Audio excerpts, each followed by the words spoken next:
నమస్కారం, welcome to C news. ముందుగా bulletin లో హెడ్లైన్స్ చూద్దాం. వార్తలు చదువుతుంది మీ మాధురి. జగన్ పిఏ అంటే percentage assistant Swachhandhra corporation chairman Pattabhiram. Modi సంక్షేమ పాలనపై ప్రజలకు వివరించాలి. బీజేపీ శ్రేణులకు ఎమ్మెల్యే నల్లమిల్లి దిశానిర్దేశం.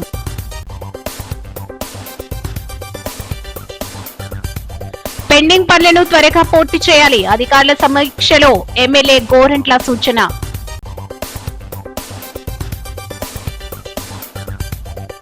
అధికారులు బాధ్యతాయుతంగా వ్యవహరించాలి. పీజేఆర్ఎస్ లో joint collector Megha Swaroop.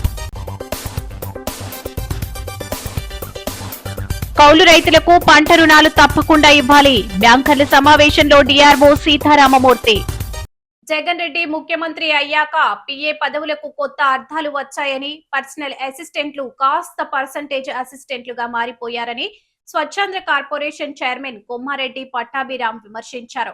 Mangalagiri TDP కేంద్ర కార్యాలయంలో ఆయన మీడియాతో మాట్లాడారు. వైసీపీ ప్రభుత్వంలో జరిగిన వేల కోట్ల మద్యం కుంభకోణంలో జగన్ సహకారంతోనే ఆయన పిఏ నాగేశ్వర్ రెడ్డి వందల కోట్లు వెనకేశారని చెప్పారు.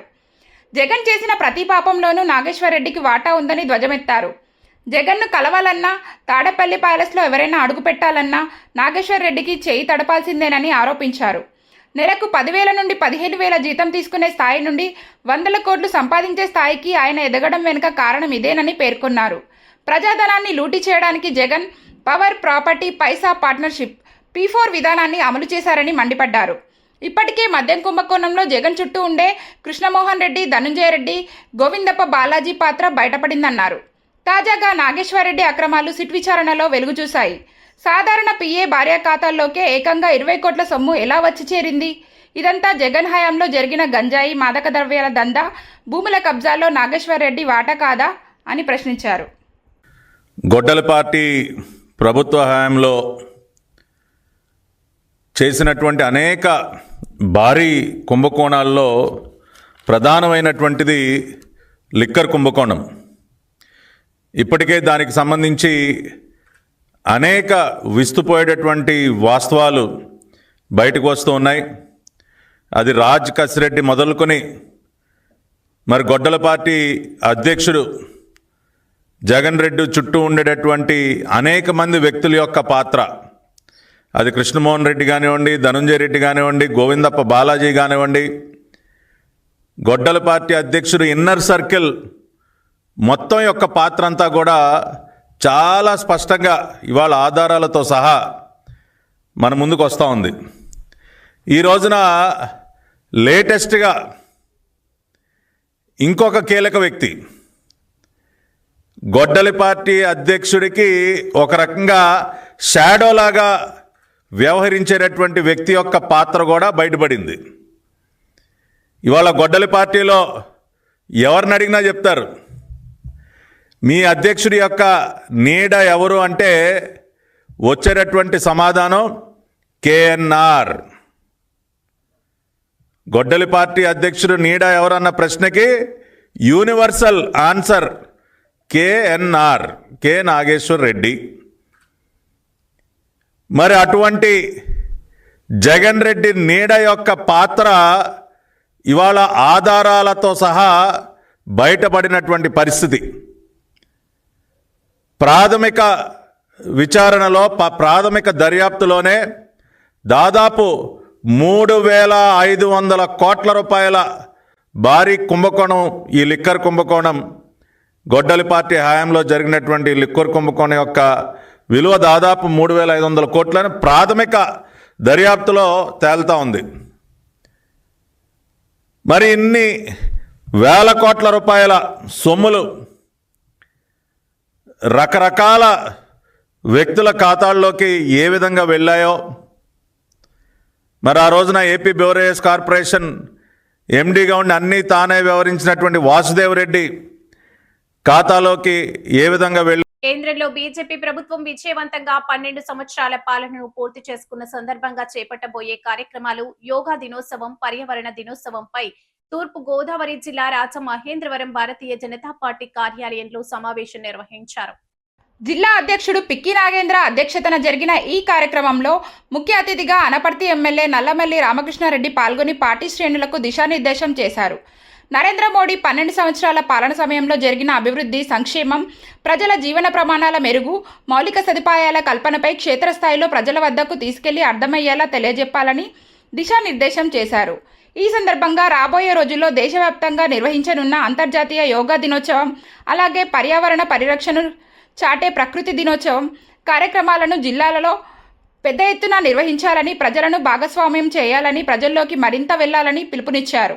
ఈ కమిటీలో సభ్యులుగా అడబాల రామకృష్ణ, క్షత్రియ బాలసుబ్రహ్మణ్య సింగ్, కొయ్య వెంకటలక్ష్మి, పవన్ వ్యవహరిస్తారని తెలిపారు. ఈ కార్యక్రమంలో బీజేపీ జిల్లా ప్రధాన కార్యదర్శులు, రాష్ట్ర స్థాయి నాయకులు, వివిధ మండలాల అధ్యక్షులు, నాయకులు పాల్గొన్నారు.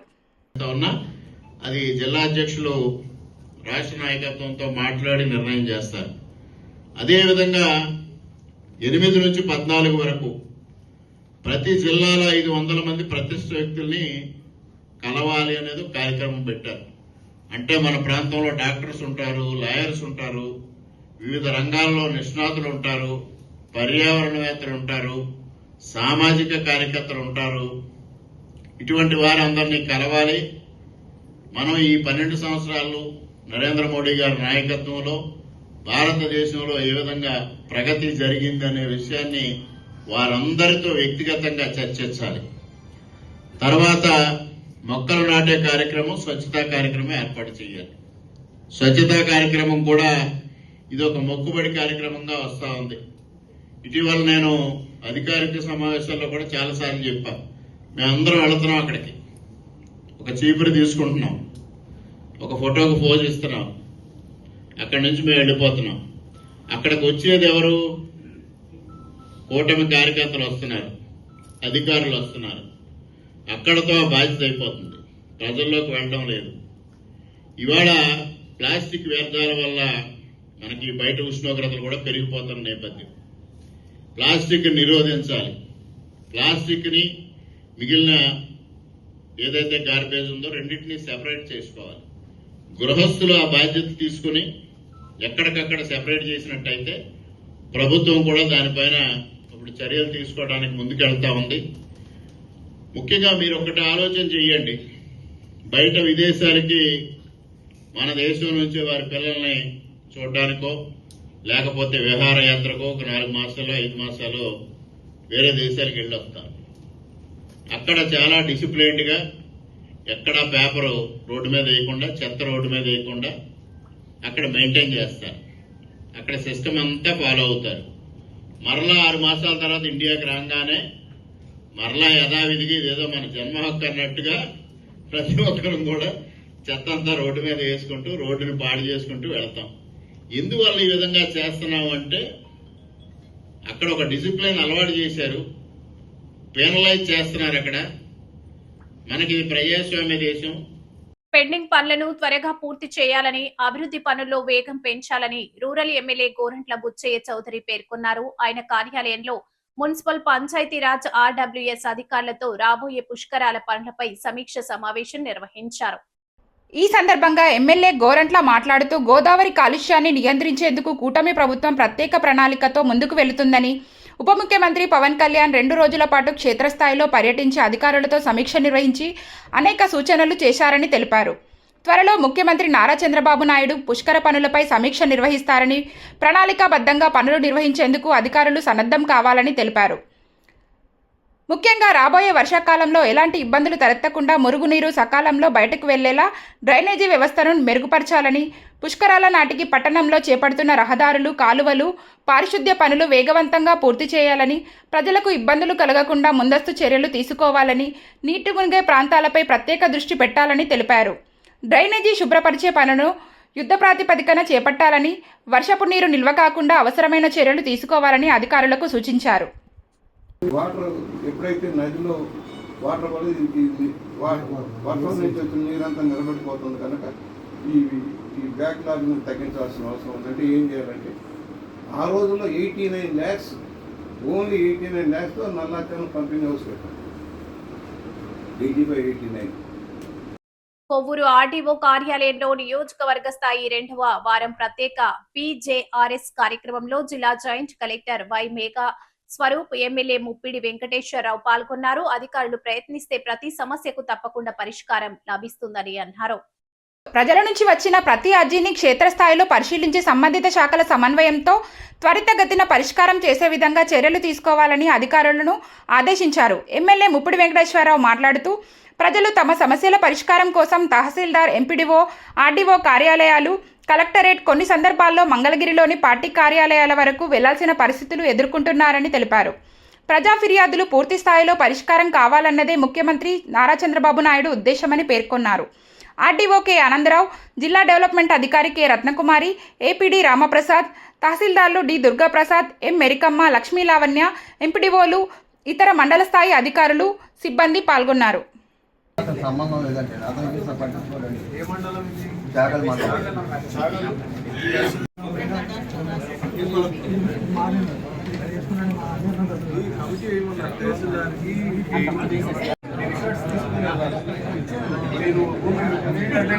పరిష్కరించుకోవాలని చెప్పని వాళ్ళకి మనం తెలియజేయాలి. అట్లా కాకుండా అర్జీదారులు వచ్చి మనం చెప్తున్నటువంటిది ఏంటంటే, నా దగ్గర పరిష్కారం అవ్వకోకుండా ఒక పీజీఆర్ఎస్లో ఇచ్చిన అప్లికేషన్ని కింద కలెక్టర్ గారి దగ్గర నుంచి తహసీల్దార్ గారి దగ్గరకు, ఎంపీడీఓ గారి దగ్గరకు, ఆర్డీఓ గారి దగ్గరకు, లేదా ఇతర సంబంధిత అధికారుల దగ్గరకు వస్తే అది పరిష్కారం కాకుండా పరిష్కారం అయినట్టుగా సంతకం పెట్టించుకుని మా దగ్గర తీసుకెళ్ళిపోతున్నారని చెప్పని మళ్ళా వస్తున్నారు వాళ్ళు. దయచేసి నేను ఏం చెప్తానంటే మీ అందరికీ కూడా, పరిష్కారం కానటువంటి దాన్ని రిటర్న్గా మన పరిష్కారం కాదు, ఇది మన పరిధిలో కాదు కాబట్టి మీరు ఎక్కడికి వెళ్తే ఇది పరిష్కారం జరుగుతుంటే వాళ్ళకి మనం సలహా ఇవ్వాలి, సూచన చేయాలి, ఆ ప్రకారంగా వెళ్ళాలి. కానీ ఒకే అర్జీ కోసం, ఒకే సమస్య కోసం కలెక్టర్ గారి దగ్గరికి వస్తున్నారు, ఆర్డీఓ గారి దగ్గరికి వస్తున్నారు, తహసీల్దార్ గారి దగ్గరికి వస్తున్నారు.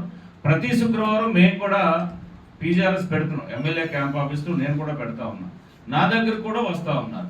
దయచేసి ఇట్లా తగ్గించాలని చెప్పిన ఆలోచనతోటి ప్రజా సమస్యలు మనం పరిష్కరించాలి. కాబట్టి ఈ తిరగడం అనేటువంటిది ఏదైతే ఉందో దాన్ని తగ్గించాలి. ఎందుకంటే గతంలో చెప్పారు, ఒక బ్యాంక్ లోన్కి వెళ్ళాలంటే 3 చెప్పులు జతలు కొనుక్కునే వాళ్ళు చెప్పారు, ఎందుకు లోన్ కోసం, తిరగడం కోసం. అలాగే ఇప్పుడు మన సమస్యలు పరిష్కరించడానికి కూడా అదే విధంగా ప్రజల్లోకి వెళ్ళేటువంటి ఉంది. కాబట్టి దయచేసి వీటిని మనం పరిష్కరించడం కోసం చేయండి. మీ కింద ఉన్నటువంటి అధికారులు మీరు కలిసి దయచేసి ఫీల్డ్ విజిట్కి వెళ్ళండి. మనం ఏం చేస్తున్నామంటే మనకి ఇచ్చినటువంటి అప్లికేషన్ని మన కింద ఉన్నటువంటి వాళ్ళకి ఇచ్చేస్తుంటే వాళ్ళు వాడుకున్నటువంటి పనుల్లో ఏదోటి మీకు చెప్తున్నారు, దాంతో మనకు పరిష్కారం కావట్లేదు. అలా కాకోకుండా మనం ఫీల్డ్ విజిట్ కనుక వెళ్ళినట్లయితే ముఖ్యంగా రెవెన్యూ సమస్యలు మనకు ఎక్కువ కనపడతా ఉన్నాయి. రెవెన్యూతో పాటు డ్రైనేజ్ సమస్యలు కానీ, లేకపోతే సరిహద్దు తగాదాలకు సంబంధించి కానీ ఏవైతే ఉన్నాయో అవి ఎక్కువగా మనకు కనపడుతున్నటువంటి పరిస్థితి ఉంది. కాబట్టి ఫీల్డ్ విజిట్కి వెళ్ళినప్పుడు స్వయంగా మనం చూస్తాం. అదే పొరపాటుని ఈ యొక్క ల్యాండ్స్ కూడా 22 వెళ్ళిపోవడం కానీ, లేకపోతే రీసర్వే సరిగా జరగకపోవడం వల్ల కానీ, దాంతో ఒకరి భూమి ఒకరికి. సీసీఆర్సీ కార్డులు కలిగిన కౌలు రైతులకు బ్యాంకర్లు తప్పనిసరిగా పంట రుణాలు మంజూరు చేయాలని జిల్లా రెవెన్యూ అధికారి టీసీ సీతారామమూర్తి సూచించారు. బొమ్మూరు కలెక్టరేట్లోని జిల్లా సలహా కమిటీ, జిల్లా స్థాయి సమీక్ష కమిటీ సమావేశానికి డిఆర్ఓ ముఖ్య అతిథిగా హాజరయ్యారు. ఈ సందర్భంగా ఆయన మాట్లాడుతూ 2025-26 ఆర్థిక సంవత్సరానికి సంబంధించిన వార్షిక రుణ ప్రణాళికపై సమీక్ష చేపట్టినట్టు తెలిపారు. ప్రాధాన్యత రంగంలో 18,843 కోట్ల రుణ లక్ష్యానికి గాను 27,711 కోట్ల రుణాలు మంజూరు చేసి 147.05% ప్రగతి సాధించినట్లు పేర్కొన్నారు. నాన్ ప్రయారిటీ రంగంలో 5,087 కోట్ల లక్ష్యానికి గాను 16,757 కోట్ల రుణాలు మంజూరు చేసినట్లు తెలిపారు. మొత్తం జిల్లాకు 23,930 కోట్ల రుణ లక్ష్యానికి గాను 44,468 కోట్ల రుణాలు మంజూరు చేసి 185.82% ప్రగతి నమోదైనట్లు వెల్లడించారు. జిల్లాలో కౌలు రైతులకు 69,537 సీసీఆర్సీ కార్డులు జారీ చేయగా అందులో కేవలం 10,896 మంది రైతులకు మాత్రమే 93.83 కోట్ల పంట రుణాలు మంజూరయ్యాయని తెలిపారు. మిగిలిన అర్హులైన కౌలు రైతులకు రుణాలు ఎందుకు అందలేదని బ్యాంకర్లను ప్రశ్నించారు.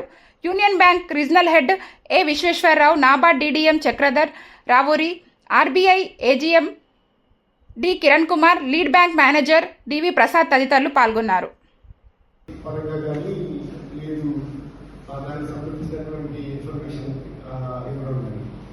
కానీ అన్నిటికంటే కూడా మనం ఏదైతే ఈ యాక్టివిటీ చేయాలని నిర్ణయం చేసుకుంటామో దానికి కావాల్సినటువంటి ఫైనాన్స్ ప్రొవైడ్ చేయడం అనేది చాలా ముఖ్యమైన విషయం. చేసినటువంటి ఫైనాన్స్ ఏ పర్పస్ కోసం మనం ఇస్తున్నామో ఆ పర్పస్ కోసం అది యూటిలైజ్ అవుతుందా లేదా అనేది కూడా కోఆర్డినేటెడ్ గా మనము రివ్యూ చేసుకుంటూ అలాగే కోఆర్డినేట్ చేసుకుంటూ అనాలిసిస్ చేసుకుంటూ ముందుకెళ్ళడం అనేది important activity. Basically east Godavari district ఇది అగ్రికల్చర్ బేస్డ్ డిస్ట్రిక్ట్ తెలుసు, కానీ ఇటీవల వచ్చినటువంటి ప్రభుత్వ ఆలోచన విధానం కానీ ఏదైతే మన గ్రాస్ 2027 గోదావరి పుష్కరాల ఘాట్ల అభివృద్ధికి 58 కోట్ల రూపాయలతో ప్రతిపాదనలు చేస్తున్నట్టు రాజనగరం ఎమ్మెల్యే బత్తుల బలరామకృష్ణ వెల్లడించారు. మునికూడలి పుష్కర ఘాట్ ను మోడల్ ఘాట్ గా తీర్చిదిద్దాలని డిప్యూటీ సీఎం పవన్ కళ్యాణ్ ఆదేశించినట్లు తెలిపారు. జలవనరుల శాఖ అధికారులతో రాజానగరం ఎమ్మెల్యే బత్తుల బలరామకృష్ణ ఉన్నత స్థాయి సమీక్ష నిర్వహించారు. ఆయన మాట్లాడుతూ రాబోయే గోదావరి పుష్కరాలను పురస్కరించుకొని సీతానగరం మండలంలోని గోదావరి ఘాట్లకు యాత్రికులు భారీగా తరలివచ్చే అవకాశం ఉందని, దీన్ని దృష్టిలో ఉంచుకొని కొత్త ఘాట్ల నిర్మాణంతో పాటు ప్రస్తుతం ఉన్న ఘాట్లను సర్వాంగ సుందరంగా అభివృద్ధి చేయనున్నట్లు తెలిపారు. నియోజకవర్గ పరిధిలోని నీటిపారుదల, కాలువలు మరియు పుష్కర ఘాట్ల అభివృద్ధికి తీసుకుంటున్న చర్యలను వివరించారు. సీతానగరం మండలంలో 58 కోట్ల అంచనా వ్యయంతో 354 మీటర్ల మేర మొత్తం 13 ఘాట్లను అభివృద్ధి చేయనున్నట్లు వివరించారు. ఇందులో భాగంగా ప్రస్తుత ఘాట్ల ఆధునికీకరణ, ప్రస్తుతం ఉన్న 5 ఘాట్లను 2.46 కోట్లతో పునరుద్ధరిస్తారని పేర్కొన్నారు. జిల్లాలో పరిశ్రమల అవసరాలకు అనుగుణంగా నైపుణ్య అభివృద్ధి కార్యక్రమాలను రూపొందించి నిరుద్యోగ యువతకు ఉపాధి అవకాశాలు కల్పించే దిశగా జిల్లా నైపుణ్య అభివృద్ధి శిక్షణ శాఖ ఆధ్వర్యంలో రాజమహేంద్రవరం కలెక్టరేట్ PJRS హాల్లో ఇండస్ట్రీ మీట్ నిర్వహించారు. స్థానిక కలెక్టరేట్ సమావేశ మందిరంలో జిల్లాలోని వివిధ రంగాలకు చెందిన 25కు పైగా పరిశ్రమల HR ప్రతినిధులు, యాజమాన్య ప్రతినిధులు ఈ సమావేశంలో పాల్గొని తమ అభిప్రాయాలను వెల్లడించినట్లు జిల్లా ఉపాధి నైపుణ్యాభివృద్ధి శిక్షణ అధికారి శిరీష తెలిపారు.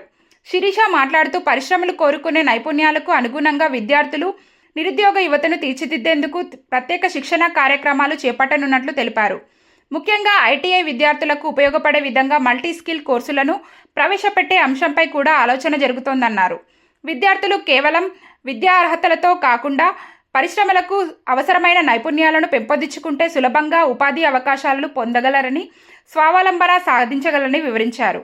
జిల్లా నైపుణ్యాభివృద్ధి అధికారి VDG మురళి మాట్లాడుతూ జిల్లా నైపుణ్యాభివృద్ధి కార్యాచరణ ప్రణాళిక అమలులో భాగంగా పరిశ్రమలతో సమన్వయాన్ని మరింత బలోపేతం చేస్తున్నామని తెలిపారు.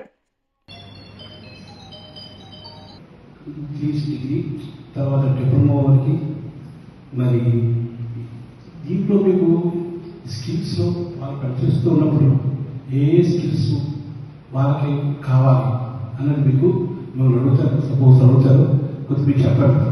రెండోది క్వాలిఫికేషన్స్. కుర్రవాడికి ఆ క్వాలిఫికేషన్స్లో ఉదాహరణకి డిప్లొమా అనుకుంటే IT education A extra qualification పెట్టాలి, తద్వారా ఇండస్ట్రీకి ఉపయోగపడుతుంది, మీ ఇండస్ట్రీస్కి ఉపయోగపడుతుంది. అది కూడా చెప్తే మరి మేము అది రాసుకుని దాన్ని ఇంప్లిమెంట్ చేస్తే ప్రయత్నం చేస్తాం. రాజమండ్రి వారసత్వ సంపదలను అభివృద్ధి పరచడానికి పుష్కర నిధులు కేటాయించాలని ఆంధ్ర కేసరి యువజన సమితి పూర్వ అధ్యక్షులు మాదిరాజు శ్రీనివాస్ తెలిపారు. కందుకూరి వీరేశలింగం పంతులు జన్మగృహంలో కందుకూరి 127వ వర్ధంతి కార్యక్రమం జరిగింది. పురావస్తు శాఖ అధికారుల సమన్వయంతో జరిగిన ఈ కార్యక్రమంలో మాదిరాజు మాట్లాడుతూ ప్రతి పుష్కరాలకు రాజమండ్రి వారసత్వ సంపదలైన కందుకూరి జన్మగృహం, Rallabandi museum, Damerla art gallery లాంటి అనేక సంస్థల అభివృద్ధికి నిధులు కేటాయింపు జరుగుతోందని చెప్పారు. ఈసారి ఉప ముఖ్యమంత్రి పర్యటనలో వీటి అభివృద్ధి ప్రస్తావనే లేకపోవడం విచారకరమన్నారు. రానున్న పుష్కరాలకు లక్షలాది మంది ఈ పురాతన కట్టడాలను సందర్శిస్తారని, వెంటనే వీటి అభివృద్ధి చేయాలని కోరారు. ఈ విషయంపై ఉప ముఖ్యమంత్రికి ఉత్తరాల ద్వారా నగర వారసత్వ సంపద అభివృద్ధికి అభిమానులు సందేశాలు పంపాలని నిర్ణయించామన్నారు. ఇందుకు సంబంధించిన అన్ని వివరాలను ప్రభుత్వానికి అందజేస్తామని పురావస్తు శాఖ ఉప సంచాలకులు తిమ్మరాజు తెలిపారు. ఈ కార్యక్రమంలో సమితి సభ్యులు దూర్వాసుల సత్యనారాయణ, రఘుపాత్రుని సాయిబాబా, గుడిపుడి సునీల్ గౌతమ్, స్థానికులు నల్లమిల్లి సుబ్బారావు తదితరులు పాల్గొన్నారు. దీనికి 12 సంవత్సరాల్లో పుష్కరాలకు సంబంధించి కొంత నిధులు కేటాయిస్తారని భావించాం. అది ఎక్కడా మాకు కనిపించట్లేదు. కాబట్టి మీరు దృష్టి సారించుకుని ఈ సందర్భంగా రాజమండ్రికి సంబంధించిన ఈ యొక్క ఏదైతే వారసత్వ సంపదకు సంబంధించిన జనాభా ఉన్నామో మీరందరూ కూడా ఉప ముఖ్యమంత్రికి ఉత్తరాల సందేశం ఇవ్వాలని ఈ రోజు నిర్ణయించాం. ఇది వీరేశలింగం పంతులు గారి 107వ వర్ధంతి సందర్భంగా ఉప ముఖ్యమంత్రి కళ్యాణ్ గారికి ఉత్తరాల సందేశం ఇవ్వాలని ఈ రోజు నిర్ణయించాం. కాబట్టి అందరూ ముందుకొచ్చి ఈ యొక్క ప్రాధాన్యత కలిగిన ఏదైతే ఈ వారసత్వ సంపద ఉన్నాయో వాటన్నిటినీ కూడా అభివృద్ధి చేసుకునేందుకు నిధులు కేటాయించమని ఈ సందర్భంగా మేము వారిని కోరుకుంటూ, ముఖ్యంగా ఈరోజు మనందరం కందుకూరి వీరేశలింగం మహాశయుని యొక్క వర్ధంతి కార్యక్రమంగా ఆయనకి నివాళులు అర్పించడానికి ఇక్కడ గుమిగూడాం.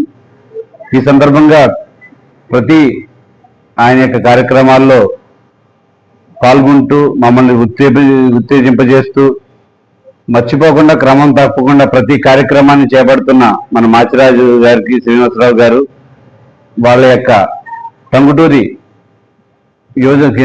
ఆంధ్రకేసరి యోజన సమితి సంస్థకి మేము కృతజ్ఞతలు తెలుపుతున్నాం. రాజమహేంద్రవరం పేరే మన సాంస్కృతిక రాజధాని, వారసత్వ రాజధాని ఆంధ్రప్రదేశ్. చూస్తే ఇంటాక్ట్ సంస్థ, మేము ఆర్కియాలజీ వాళ్ళు ఆ రాజమండ్రిలో వారసత్వ కట్టడాలని అనేక వారసత్వ కట్టడాలను గుర్తించాం. కొన్ని రాజమండ్రిలో 80 కట్టడాలని గుర్తించి వాటిని ఒక బ్లూ ప్రింట్ రూపంలో తీసుకొచ్చాం. అయితే ఇప్పుడు ఆయన చెప్పిన సందర్భంగా మా డిపార్ట్మెంట్ తరఫున, నా తరఫున అటు కమిషనర్ గారికి ఇటు కలెక్టర్ గారికి వీటిని ఎంతో కొంత అభివృద్ధి చేయాలని, పాడైపోతున్న వాటిని కన్జర్వ్ చేయాలని మా తరఫున ప్రణాళికలు మేము ఇస్తాం. ఇది గ్యారెంటీగా సక్సెస్ అవుతుంది. పుష్కరాలకే మనం చేయించుకోకపోతే తర్వాత చేయించుకోవడం కష్టం అవుతుంది. కాబట్టి డిప్యూటీ సీఎం గారిని కలిసి మాచిరాజు గారి ఈ విషయం మీద ఎక్కువ శ్రద్ధ చూపించి ఈ వారసత్వ సంపదల్ని కాపాడుకోవాలని చెప్పి ఆశిస్తూ మా తరపు ఇక్కడ మేము అందరం కూడా మా మెయిన్ మోటివ్ ఏంటంటే కందుకూరి వీరేశలింగం గారి ఇల్లుని పరిరక్షిస్తూ ఆయన చేసిన పుస్తకాలను కూడా డిస్టిలేషన్ చేద్దాం అనుకున్నాం. బులెటిన్ ముగించే ముందు హెడ్లైన్స్ మరోసారి. జగన్ పిఏ అంటే percentage assistant, Swachhandhra corporation chairman Pattabhiram. Modi సంక్షేమ పాలనపై ప్రజలకు వివరించాలి, బీజేపీ శ్రేణులకు ఎమ్మెల్యే నల్లమిల్లి దిశానిర్దేశం.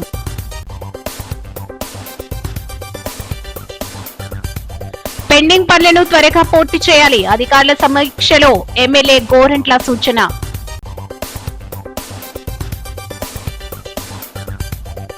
అధికారులు బాధ్యతాయుతంగా వ్యవహరించాలి, పీజేఆర్ఎస్ లో జాయింట్ కలెక్టర్ మేఘా స్వరూప్. కౌలు రైతులకు పంట రుణాలు తప్పకుండా ఇవ్వాలి, బ్యాంకర్ల సమావేశంలో డిఆర్ఓ సీతారామమూర్తి. ఈ వార్తలు ఇంతటితో సమాప్తం. నమస్కారం.